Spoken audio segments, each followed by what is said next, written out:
John decided to go skiing with his buddy, Keith, so they loaded up John's minivan and headed north. After driving for a few hours, they got caught in a terrible blizzard, so they pulled into a nearby farm and asked the attractive lady who answered the door if they could spend the night. "I realize it's terrible weather out there and I have this huge house all to myself, but I'm recently widowed," she explained. "And I'm afraid the neighbors will talk if I let you stay in my house." "Don't worry," John said.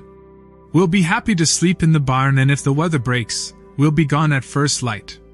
The lady agreed, and the two men found their way to the barn and settled in for the night.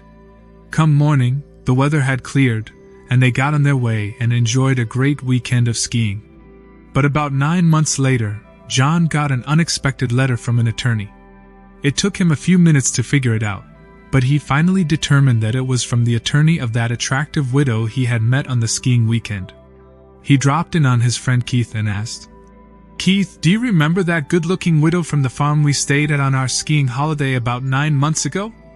"Yes, I do," said Keith. "Did you, happen to get up in the middle of the night, go up to the house and pay her a visit?" "Well, yes," Keith said, a little embarrassed about being found out. "I have to admit that I did." "And did you happen to give her my name instead of telling her your name?" Keith's face turned beet red and he said, "Yeah, look, I'm sorry, buddy. I'm afraid I did."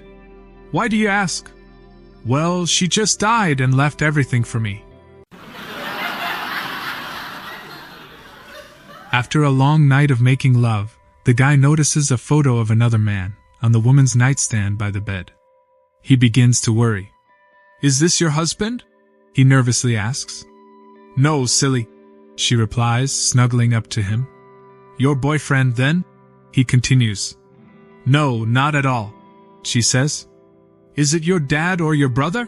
he inquires, hoping to be reassured. "No, no, no. You are so hot when you're jealous," she answers. "Well, who in the is he then?" he demands. She whispers in his ear, "That's me before the surgery." If you like this one, then please subscribe for more jokes.